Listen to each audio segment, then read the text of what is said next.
Magandang araw po sa inyong lahat. Sa atas ni Pangulong Ferdinand R. Marcos Jr., formal na pong binuo ang Independent Commission for Infrastructure o ICI sa bisa ng Executive Order No. 94. Ang layunin ng komisyon, ito ay magsasagawa ng malalim at walang kinikilingang investigasyon sa mga ulat ng katiwalian, maling paggamit ng pondo, at irregularidad sa mga flood control at iba pang proyektong pang-infrastruktura ng pamahalaan sa nakalipas na 10 taon. The Commission has been granted broad investigative powers, including the authority to issue subpoenas, recommend the filing of criminal or administrative cases, coordinate with prosecutorial and disciplinary bodies, and request relevant documents such as books, contracts, bank records, and other materials needed for its investigation upon proper request or representation to the appropriate authorities. To lead this task, the President has appointed individuals of proven competence, integrity, and deep familiarity with infrastructure, finance, and institutional reform. Rogelio Babe Singson, Commission Member. Mr. Singson brings decades of direct experience in both the planning and execution of major government infrastructure projects. As former Secretary of the Department of Public Works and Highways, he led one of the most significant reform efforts in the agency's history, introducing systems to promote transparency, eliminate ghost projects, and ensure proper use of public funds. He also served as head of the Bases Conversion and Development Authority, where he managed large-scale land and infrastructure development. His technical understanding of how projects are designed, procured, and implemented will be essential to this Commission's work. Rosana A. Fajardo, Commission Member.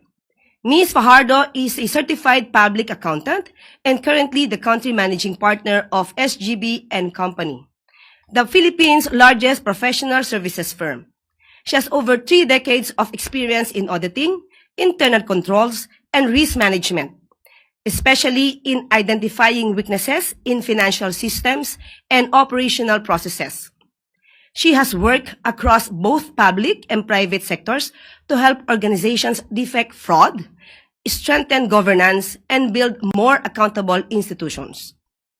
Her technical insight and financial acumen are critical in following the trail of public funds and determining where leakages and irregularities may have occurred. Mayor Benji Magalong, a special advisor and who will act as investigator for the ICI. Mayor Magalong is a career law enforcement officer who served as Deputy Director General of the Philippine National Police and as former Director of Criminal Investigation and Detection Group, or CIDG. He handled sensitive, high-impact investigations and helped lead institutional reforms in law enforcement through intelligence-driven forensic-based approaches. As mayor of Baguio City, he has continued to apply his strict standards of transparency and accountability in local governance. His experience in leading difficult investigations, uncovering internal wrongdoing, and enforcing compliance makes him a strong asset to this commission. The announcement of the chairperson of the commission will be made by the President in the coming days. Voluntaryo ang pagtanggap nila sa tungkulin na ito. Hindi sila hinihirang para ipagtanggol ang sistema kundi para harapin ito. Bawat isa sa kanila ay may mahabang karanasan sa pagtukoy ng mga problema sa loob ng mga institusyon at sa pagpapatupad ng mga reforma sa malalaking organisasyon. At pinakamahalaga sa lahat, wala ni isa sa kanila ang konektado sa anumang ahensya o kontratistang iniimbestigahan. Karapatan ng publiko ang magkaroon ng isang tunay na independent commission. Gaya ng paulit-ulit na sinabi ni Pangulo, walang sasantuhin dito. Kahit kamag-anak, kaibigan, kaalyado, there will be no secret cows. The Commission will begin its work immediately. At handa na po tayong sumagot ng inyong mga katanungan.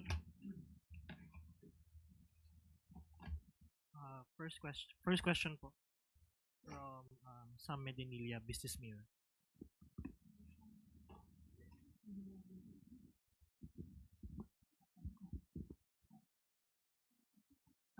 Good afternoon, ma'am. Will the ICI take over the possible reorganization of DPWH after Secretary Dizon required the submission of courtesy resignation among the agency's officials? Hindi po mangingimasok ang Independent Commission, ang ICI po, sa ano pong gagawin ng DPWH. Yan po ay independent body na ituturing or independent fact-finding commission at hindi po makikialam sa anumang sangay ng gobyerno. Das na lang po.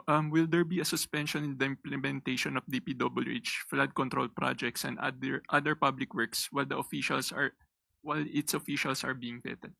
Depende po yan sa magiging pagsusuri at evaluation at assessment po ni Secretary Vince Dizon. Thank you po. Second question po from Alvin Baltazar, Radyo Pilipinas. Yusek, magandang hapon po. Yusek, meron po bang timeline na isinet para matapos yung investigation ng Independent Commission since merong clamor talaga ang public na mapapanagot agad yung mga sangkot dito? Wala po masasabi agad na timeline. Ang pinaka-timeline dito ay mas maagaran o mas mabilis ang pagtatrabaho. At mas mainam po matapos po ito sa loob lamang ng ilang buwan. Pero sabi nga po natin, sa dami po ng records na dapat aralin, ay bigyan po natin ng pagkakataon ang ICI na aralin lahat ang mga dokumento para po kapag po may sinampahang kaso, kumpleto naman po ang mga dokumento. Okay po, next question. Job Manahan, ABS-CBN.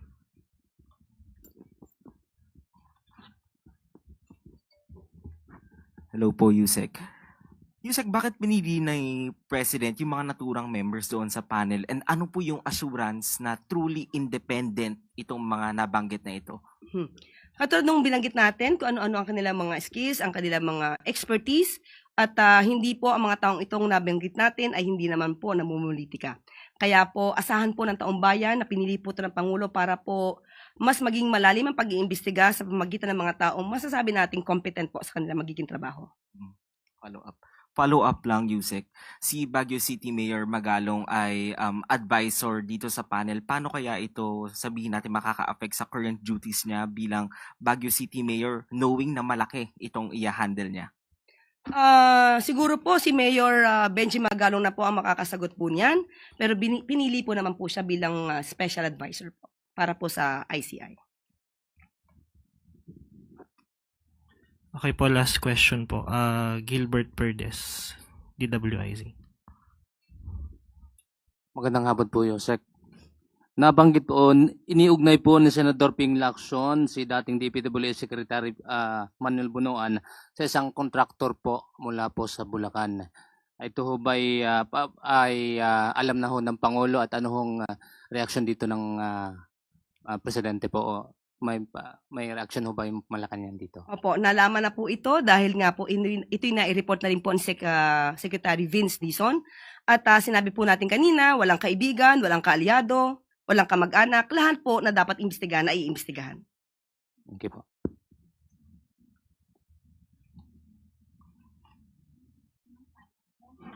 Okay po, last question na po from Jean Mangalus, Philippine Star. Good afternoon. How does the palace respond to the growing public unrest and protest, especially the large one coming on September 21? Is the ICI enough to restore public trust? Okay.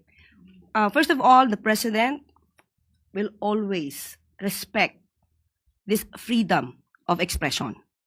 So kung ano man po ang nararamdaman na sentimiento ng ating mga kababayan sa ngayon, yan po ay ginagalang ng Pangulo. Ang dasal lamang po natin, itong kanilang pagsisentimiento ay wag sanang sakyan ng ibang mga tao na hindi maganda ang naisin para sa gobyerno, kundi mag-destabilize. So yan po ay sinusuporta naman din po ng Pangulo ang mga hinaing ng ating taong bayan dahil ito naman po ay laban sa korupsyon.